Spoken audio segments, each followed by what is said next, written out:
যুবকরা এই গানের বাদ্যযন্ত্র বক্স ভাড়া করিয়া আনলো, 1 নম্বরে সেই যুবকরা। 2 নম্বর, যেই সমস্ত মুরব্বীরা দেখিয়াও না দেখার ভান করছে, নামাজে আজানের আগে আসে, কপালে দাগ পড়ছে, তাহাজ্জুদ ইশরাক কাজা হয় না, কপালে দাগ পড়ছে, হজও আল্লাহ দিলে 8 বার করছে, কিন্তু তার ছেলেরা নাতিরা বিয়েতে গান বাজায়, বুড়িয়ার এতে কোনো জ্বালা নাই, আছে না নাই? বরং দূর পড়াবে না, কথা শোনে না, ভিতরে ভিতরে কাছে মজা লাগে। 2 নম্বর হলো সেই সমস্ত মুরব্বীরা। 3 নম্বর হলো ওই সমস্ত মানুষ, যেই মানুষগুলো কানে মজা লাগাইয়া ওই গানের দিকে কান খাড়া করিয়া দেয়, আর ভিতরে ভিতরে মজা উপভোগ করে, ইচ্ছা করিয়া গানের মজা যারা গ্রহণ করে, এরা মোট 3 প্রকারের মানুষ যাবে জাহান্নাম। ওদের যন্ত্রগুলোই পরিষ্কার বলে দেয়। আমার ভাইরা বাবাজিরা, আল্লাহ রাব্বুল আলামিন এখানে জাহান্নামীদের কথা, জান্নাতীদের কথা, 2 দলের মানুষের কথা বলছেন। জান্নাতীদের বেলায় বলেছেন ওয়াসিকাল্লাযীনা তাকাউ রাব্বাহুম ইলাল জান্নাতি যুমারা, যাদের কাছে তাকওয়া আছে এদেরকে নেওয়া হবে জান্নাতে। এখন তাকওয়া কি? তাকওয়ার অর্থ হলো সদা সর্বদা 24 ঘন্টা মনের মধ্যে আল্লাহর ভয়কে জাগ্রত রাখা। আমি যে অন্যায় করছি, দুনিয়ার কোন মানুষ না দেখলেও আমার আল্লাহ আমাকে দেখতেছে, কথা ঠিক না বেঠিক? এই ভয় দিলের মধ্যে রাখা, এর নামই হলো তাকওয়া। তাকওয়া মানুষকে জাহান্নাম থেকে মুক্ত করে জান্নাত অবধারিত করে, আর তাকওয়া যার মধ্যে থাকবে না তার জন্য জাহান্নাম অবধারিত। হাদিস থেকে একটা ঘটনা শুনাই, লম্বা হাদিস। রাসূলুল্লাহ সাল্লাল্লাহু আলাইহি ওয়াসাল্লাম আলী রাদিয়াল্লাহু তাআলা আনহুর ভাই আকিলকে ডাকিয়া বললেন, আকিল রে, আকিল বুঝেনি? আকিল আলীর ভাই, রসুলের স্বাস্থ্য ভাই, আবার আলীর ভাই হিসাবে আলী যেহেতু জামাই, আর আকিল হলো আলীর ভাই, তো রসুলের কি হয়? পুত্রা। একদিকে চাস্তো ভাই, আরেকদিকে পুত্রা। তা আকিল রে ডাকিয়া বলে, এ আকিল, চলো এক জায়গায় যাব। চলেন নবীজি। বাস আকিল রাজি। কোথায় যাবে, কোন জায়গায়, গন্তব্য কি, কোনো জিজ্ঞাসা নাই, বাস নবী ডাকছেন, চলছেন। হযরত আকিল বলেন, নবী আর আমি 2 জন বিশাল মরুভূমি পাড়ি দিলাম। সৌদি আরবে যারা গেছেন, হজে গেছেন, তারা দেখছেন আমাদের নদীতে যেমন পানি আর পানি, কুল কিনারা নাই, খালি পানি আর পানি, পানি আর পানি। সৌদি আরবে বিশাল জায়গা, শুধু বালি আর বালি, বালি আর বালি। ঘর নাই, বাড়ি নাই, রাস্তা নাই, ঘাট নাই, পাহাড় নাই, টিলা নাই, কিচ্ছু নাই, শুধু বালু। আমাদের দেশে পানির সাগর, ওই দেশ হলো বালুর সাগর, মরুভূমি। হযরত আকিল বলেন, নবীজি আর আমি এই মরুভূমি দিয়ে পথ চলা শুরু করলাম। হাঁটতে হাঁটতে হাঁটতে হাঁটতে বহু দূরে চলে গেলাম। রাসূলুল্লাহ সাল্লাল্লাহু আলাইহি ওয়াসাল্লাম বলেন, আকিল রে, আমার তো পেটে কামড় দিছে। বুঝছেননি আপনারা? মানে পায়খানার ব্যাগ হইছে, পেটে কামড় দিছে, মানে পায়খানার ব্যাগ হইছে। হযরত আকিল বলেন, ইয়া রাসূলুল্লাহ, কি কোন? এখানে বাড়ি নাই, ঘর নাই, বাগান নাই, পাহাড় নাই, টিলা নাই, গুহা নাই, কেমনে আপনি বাথরুম সারবেন, পায়খানা করবেন কিভাবে? আল্লাহ পাকের নবী বলেন, ও আকিল, ডান দিকে তাকাইয়া দেখো তো কোনো গ্রাম দেখা যায় কিনা। হযরতে আকিল ডান দিকে তাকাইয়া বললেন, ইয়া রাসূলুল্লাহ, বহু দূরে একটা গ্রামের মতো মনে হয়। নবীজি জিজ্ঞেস করলেন, ওই গ্রামে কোনো গাছ গাছালি আছে কিনা দেখো।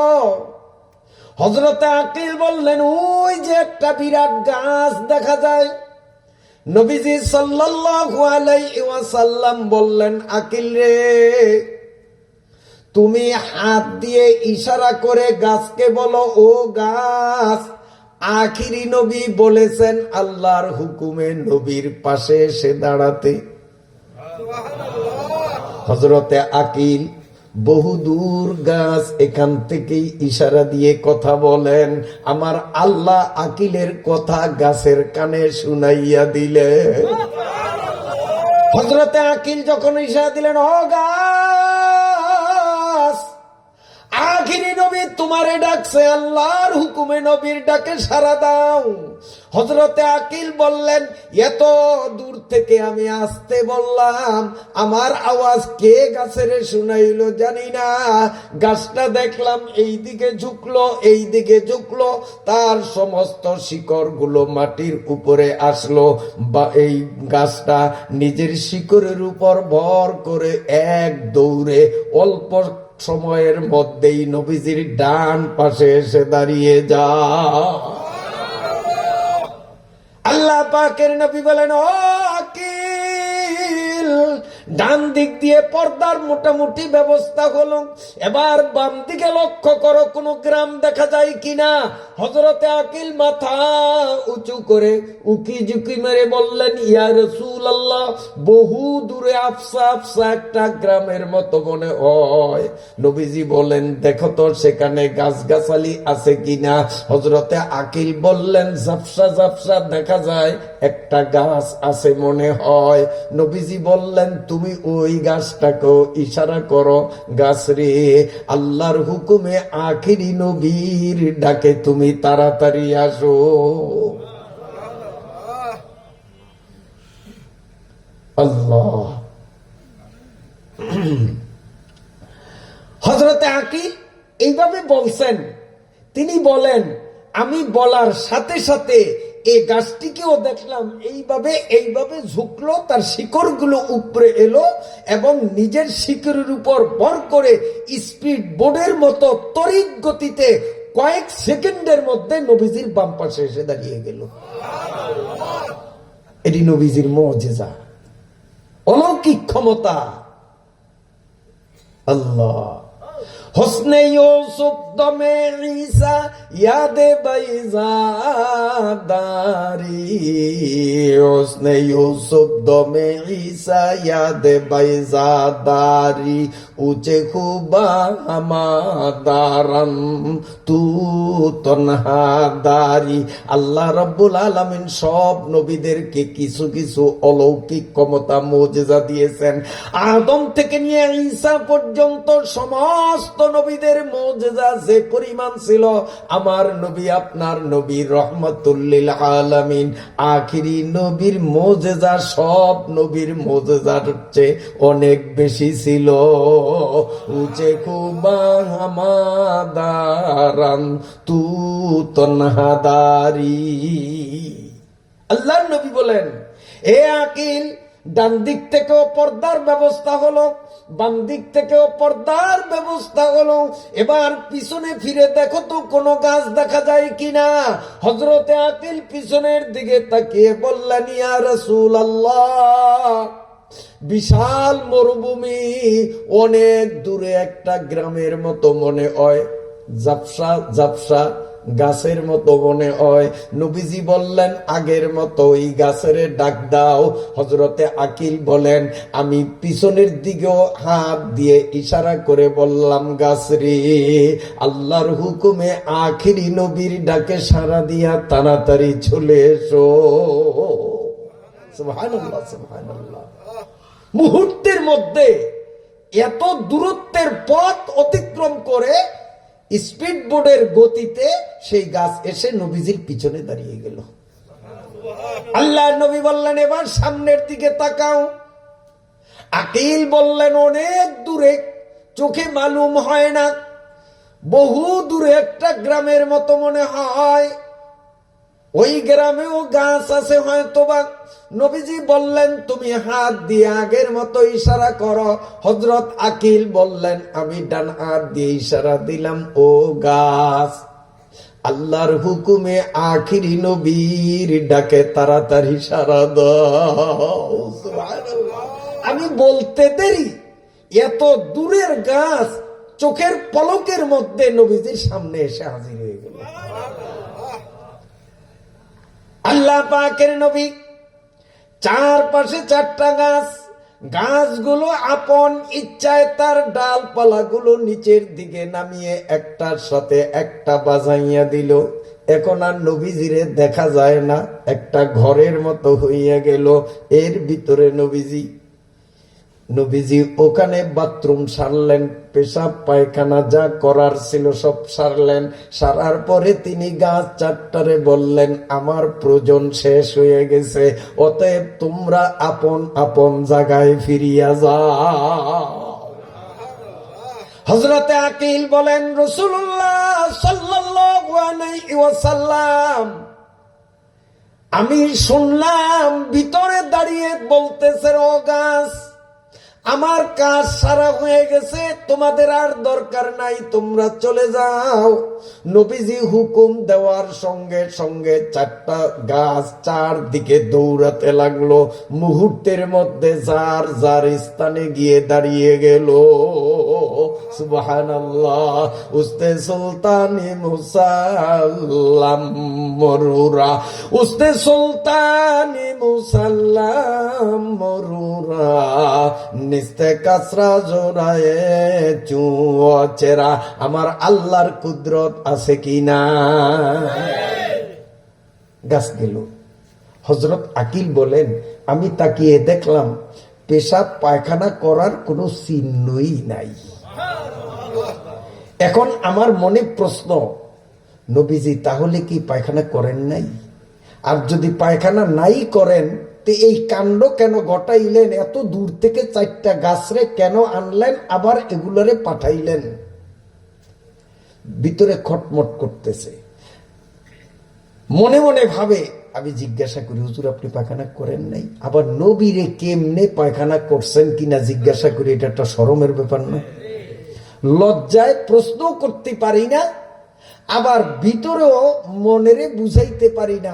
আজীবনই তো আমার মনে একটা খটমট থেকে যাইব। যাক, লজ্জার মাথা খাইয়া জিজ্ঞাসাই করি, যা আছে কপালে। হযরত আকিল বলেন, আমি প্রশ্ন করলাম, নবী গো, ইয়া রাসূলুল্লাহ, হুজুর আপনি কি তাহলে পেশাব পায়খানা করেননি? তাহলে গাছগুলোর আপনি কেন ডাকলেন? আর যদি পেশাব পায়খানা করেই থাকেন, কোনো চিহ্ন নাই, সিটাপাটাও নাই, কারণটা কি? বালু আগের অবস্থানেই তো দেখা যাইতেছে। আল্লাহ পাকের নবী বলেন, ও আকিল, কি হলো তোমার? আমি কি ছোট্ট বাচ্চাদের মতো বেহুদা কাজ করব নাকি? আমার পেশাব পায়খানার প্রয়োজন হয়েছে, পর্দার দরকার ছিল, এই জন্য গাছ 4টারে ডাকলাম। আমার ডাকে সাড়া দিয়া আল্লাহর হুকুমে গাছ 4টা আসিয়া বেড়ার ব্যবস্থা করলো। মাছে চিনল, গাছে চিনল, বনের হরিণী চিনল নবীরে, কিন্তু কপাল পুরা উম্মত নবীরে চিনল না। লাউ কানা হুব্বুকা সাদিকান লা আতাতাহু ইন্নাল মুহিব্বা লিমান ইউহিব্বু মুতিউ।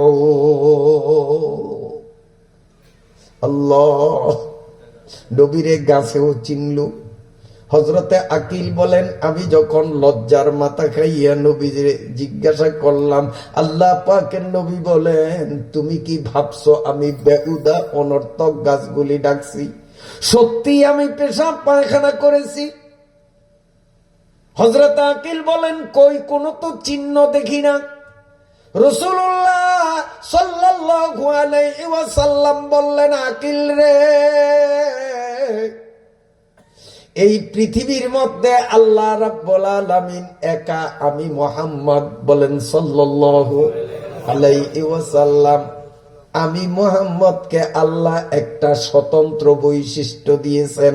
জীবনে দুনিয়ার কোনো মানুষ আমার পায়খানা দেখে নাই, আমি যতদিন বেঁচে থাকব দুনিয়ার মানুষ আমার পায়খানা দেখবে না। আমি যখনই পেশাব পায়খানা করি আল্লাহর হুকুমে সেকেন্ডের মধ্যে মাটি এটাকে গিলে ফেলে, আমি প্রয়োজন সেরে উঠার আগেই ওগুলো গায়েব হয়ে যায়। হোসনে ইউসুফ দমে ঈসা ইয়াদ বাই জাদারি উচে খুবা হামাদারান তু তনহাদারি। আবার ভাইরা বাবাজিরা, হযরত আকিল বলেন আমি মোটামুটি বুঝ পাইলাম। আপনারা বুঝ পাইছেননি? পাইছেননি? আকিল বলেন আমি বুঝ পাইলাম। আমি নবীজিকে বললাম, ইয়া রাসূলুল্লাহ, আপনার প্রতি আমার যে বিশ্বাস আগে ছিল, এখন আজকের এই ঘটনা দেখার পরে আপনার প্রতি আমার বিশ্বাস আরো লক্ষ গুণে বেড়ে গেছে। হযরতে আকিল বললেন, এরপরে আবার আমরা সামনের দিকে পথ চলতেছি, খা খা রৌদ্রের মধ্যে উত্তপ্ত বালুরাশি পার হয়ে আমরা হাঁটতে হাঁটতে বহু দূর গেলাম। হঠাৎ থেমে গেলাম। আমি বললাম, নবী গো, কিছুক্ষণ আগে আমি আপনার উপকার করেছি, এখন তো আমার বিশেষ প্রয়োজন, আপনি উপকার করবেন না? কি বুঝলেন আপনারা? আপনারা মনে করে যে ইতেরও ধরছেন, সেটা কবে নবীজিও ভাবছেন যে ইতেরও মনে হয় পায়খানায় ধরছে। হযরতে আকিলকে নবী বলেন, তাহলে তোমারও কি পায়খানার ব্যাগ হইছে? হযরতে আকিল বলেন, না হুজুর, মরুভূমির পথ চলতে চলতে আমার ভিতরে সব শুকাইয়া গেছে, পানির পিপাসায় আমি কাতর হয়ে গেছি। আপনার ভাণ্ডতেও যেই সামান্য পানি ছিল ফুরিয়ে গেছে, আমার ভাণ্ডতেও যে পরিমাণ পানি ছিল তাও ফুরিয়ে গেছে। এক ফোঁটা পানি আপনার কাছেও নাই, আমার কাছেও নাই। এই গরম মরুভূমিতে চলতে চলতে আমার গলা শুকাইয়া গেছে, কলিজা শুকাইয়া গেছে। নবী গো, আমার জন্য পানির ব্যবস্থা করা লাগবে। আল্লাহ পাকের নবী বললেন, আকিল রে, যদি তুমি পানি নিতে চাও, এক দৌড়ে ওই যে একটা বিশাল বড় পাহাড় দেখা যায়, এই পাহাড়ের কাছে যাইয়া বলো, রে পাহাড়, আখিরি নবী রাহমাতুল লিল আলামিনের পক্ষ থেকে তোমার কাছে আসলাম। নবীজির হুকুম, তোমার কাছে যদি পানি থেকে থাকে আমি আকিল রে কিছু পরিমাণ পানি দাও, যাও আমার কথা বলবা। হযরতে আকিলের কলিজাটা এত বড় হইয়া গেল, এতক্ষণ ভাবছে না জানি পানির পিপাসায় মৃত্যুর সাথে আলিঙ্গন করা লাগে। নবীজি যখন বললেন, পাহাড়ের কাছে গিয়ে আমার বরাত দিও, আমার রেফারেন্স দিও, নবীজি পাঠাইছেন, পানি দিতে বলছেন, তোমার কাছে যদি পানি থাকে আমারে পানি দাও। হযরতে আকিল বলেন, আমার কলিজাটা তোর হইয়া গেছে, নিশ্চয়ই পাহাড়ের কাছে গেলে আমি ব্যর্থ মনোরথ হব না, পর্যাপ্ত পরিমাণ পানি পাহাড় আমারে দিবে।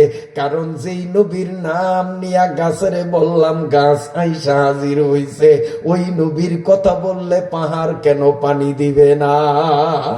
আপনারা কি মনে করেন দিবে না? দিবে না?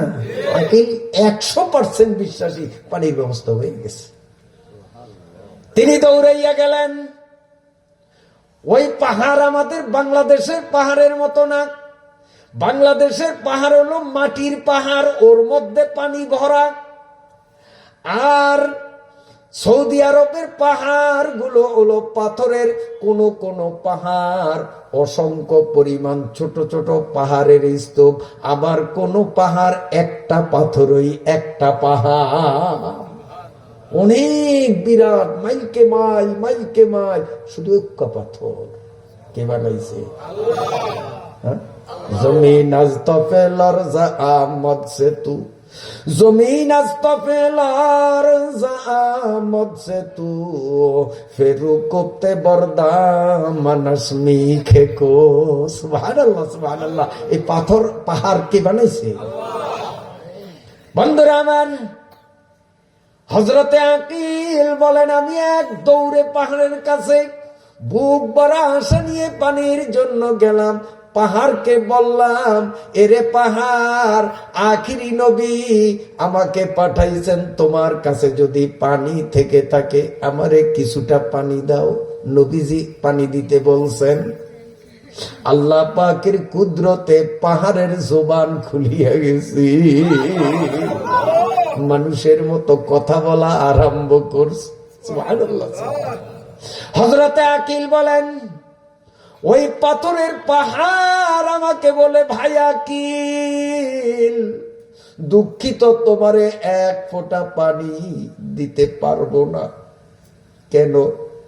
কারণ কোরআনের আয়াত, ইত্তাকুন নারাল্লাতী ওয়াকুদুহান নাসু ওয়াল হিজারা উইদ্দাত লিল কাফিরিন।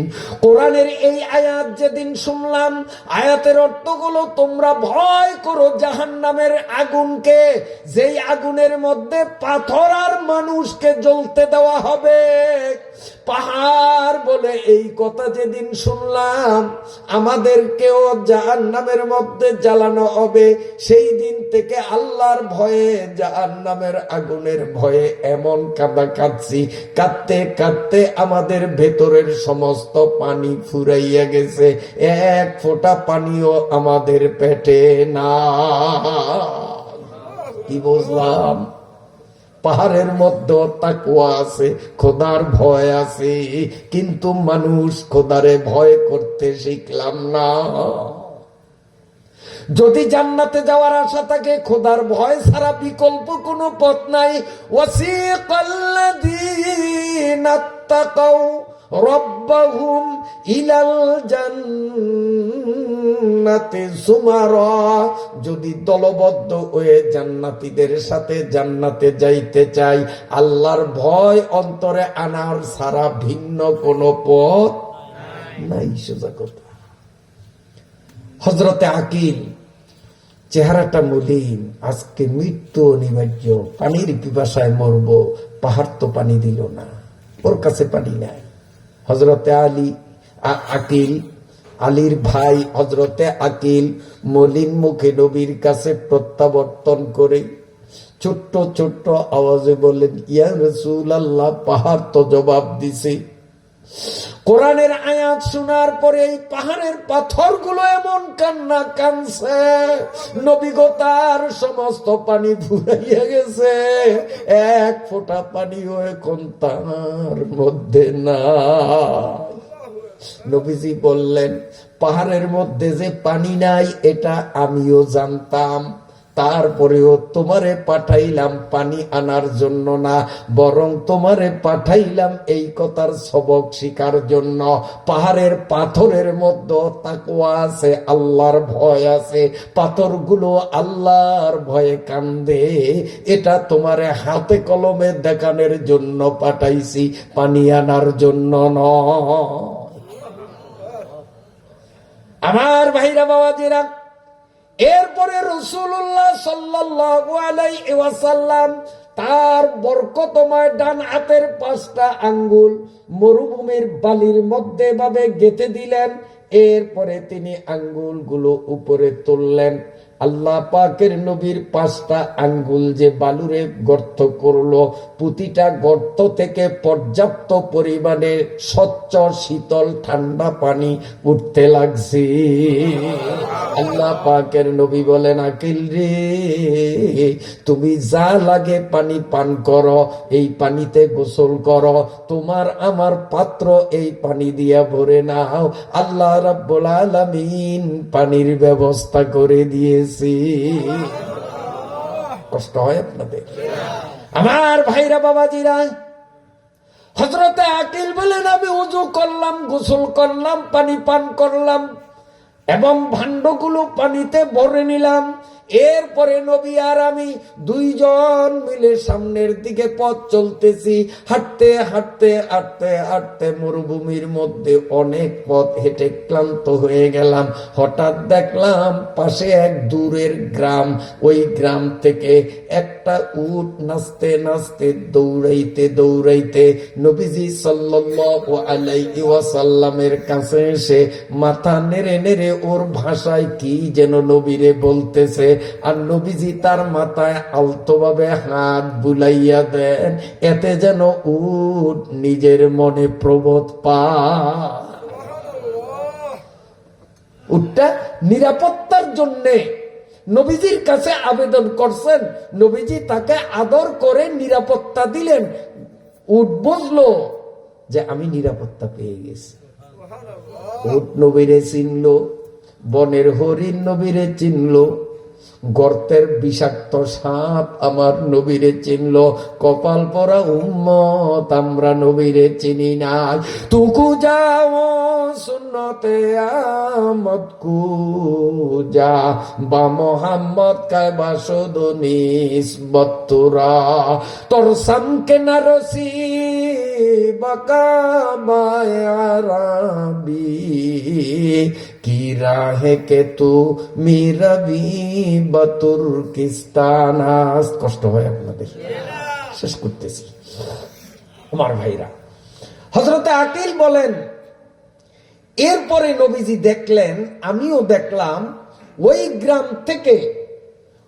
গ্রাম থেকে একটা যুবক তরবারি উঁচু করে অত্যন্ত উত্তেজিত রাগান্বিত অবস্থায় ক্ষিপ্ত হয়ে তরবারি উঁচু করে নবীজির দিকে আসতেছেন।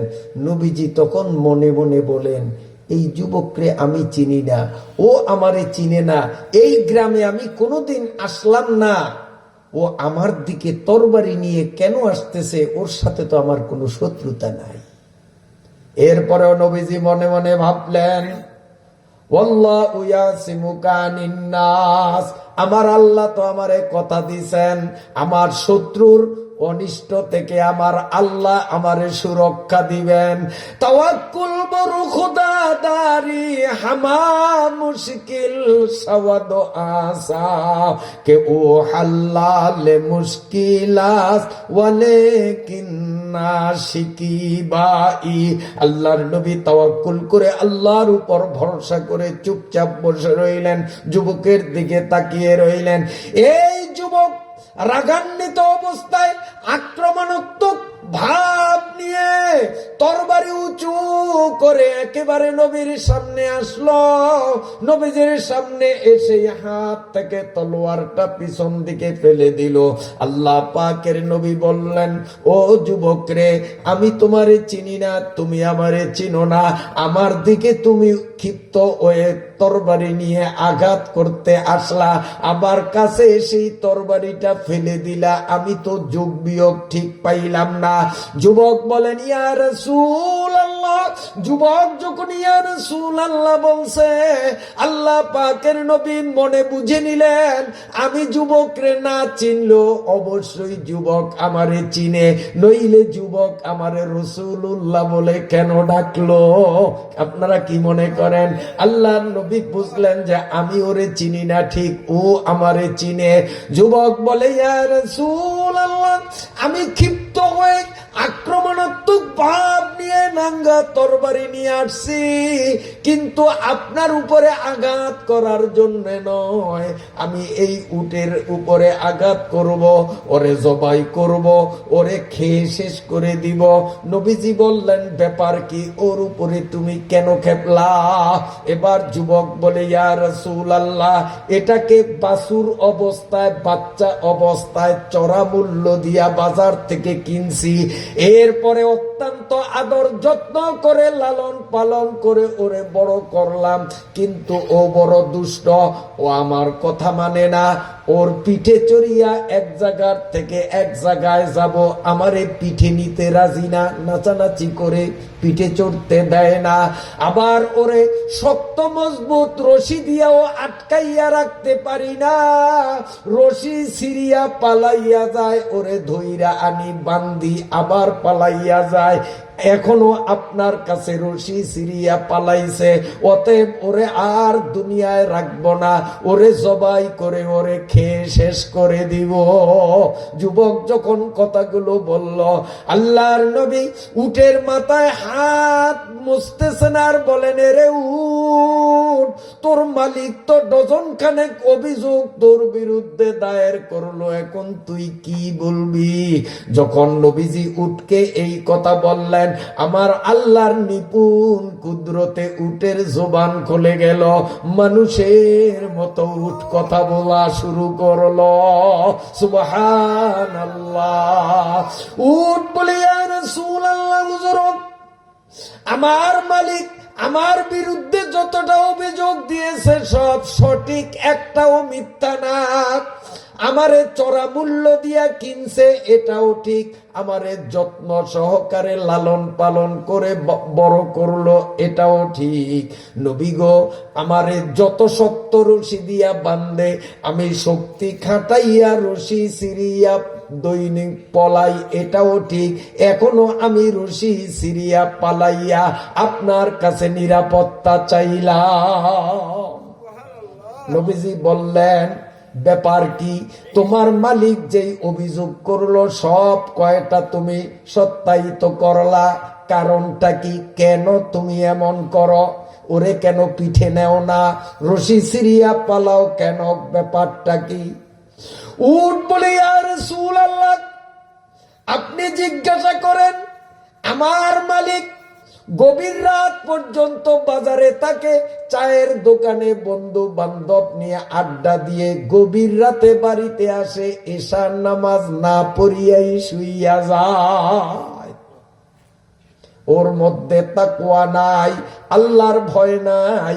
কারণ তাকওয়া যদি মানুষের মধ্যে থাকে, ওই মানুষ কখনো নামাজ ছাড়তে পারে? কথা কম পারে? পারে না। তাকওয়া যদি মানুষের মধ্যে থাকে, মালে ভেজাল দিতে পারে না। তাকওয়া তথা আল্লাহর ভয় যদি দিলের মধ্যে থাকে, কাগজপত্রে ভেজাল লাগাইয়া আরেকজনের জমিন ঠেলতে পারে। কি কোন ফিরেই বকে তাকওয়ায়, ঠিক আছে নি? ওয়ারিস ঠকানি এগুলো তো আপনাকে দেশে নাই। এই তাকওয়ার অভাব, তাকওয়ার অভাব। আমার ভাইরা বাবাজিরা, উট বলে, ইয়া রাসূলুল্লাহ, আমার মালিকের মধ্যে তাকওয়া নাই, আল্লাহর ভয় নাই, নামাজ না পড়িয়া শোয়। মালিক যেহেতু তাকওয়া অর্জন করতে ব্যর্থ, আল্লাহর ভয় তার দিলের মধ্যে নাই। আমি উট, আমার মধ্যে তাকওয়া আছে, আমি আল্লাহরে ভয় করি। আমার বিশ্বাস, ও নামাজ না পড়িয়া শোয়ার কারণে না জানি কখন আসমান থেকে গজব নাজিল হয়। ওর বাড়ির উপরে যদি আসমানি গজব নাজিল হয়, আমি একটা ক্ষুদ্র সদস্য তার ফ্যামিলির, আমার উপরেও তো সেই আযাব আসবে। আমি আল্লাহর আযাবের ভয়তে রশি সিরিয়া পালা। ইয়া রাসূলুল্লাহ, জিজ্ঞাসা করেন, আমার মালিক আপনাকে সাক্ষী করে আল্লাহর কসম করে যদি তাকওয়া অর্জনের শপথ নিতে পারে, আমি কথা দিলাম, আমি ওরে আমার পিঠে চড়াইয়া তার বাড়িতে নিব। আমার পিঠে যখন চড়িয়া যথায় যেতে চায়, আমি তাকে নিতে ত্রুটি করব না। আমাকে যদি সপ্তাহ পর সপ্তাহ খাদ্য না দেয়, তারপরেও আমি তারে পিঠে নিতে ভুল করব না।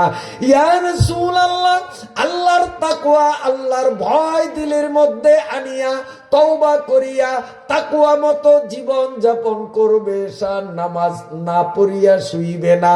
যদি আপনার সাথে ওয়াদা দিতে পারে আমি ওরে এক্ষুনি পিঠে চড়াইয়া বাড়িতে নিব, জীবনে তার অবাধ্য হব না। আমার ভাইরা বাবাজিরা, উটের মুখ থেকে কথাগুলো শুনিয়া ওই যুবকের দুই চোখ থেকে পানি পড়া আরম্ভ হয়ে গেল। যুবক কান্দে আর বলে, ইয়া রাসূলুল্লাহ, হুজুর, একটা প্রাণী উটের কাছে আমি লজ্জিত হইয়া গেলাম। উট মালিকের ভয় করা শিখলো, আমি মানুষ হইয়া মালিকের ভয় শিখলাম না, তাকওয়া অর্জন করতে পারলাম না। ওয়াসিকাল্লাযীনা তাকাউ রাব্বাহুম ইলাল জান্নাতি যুমারা হাত্তা ইযা জাউহা ইলা আখিরিল আয়া। কষ্ট হয় আপনাদের তো? তাকওয়া লাগবে কিনা?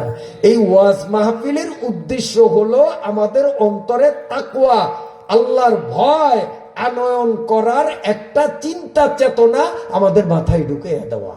এই ওয়াজের উদ্দেশ্য এইটাই। আল্লাহ আমাদেরকে কবুল করেন।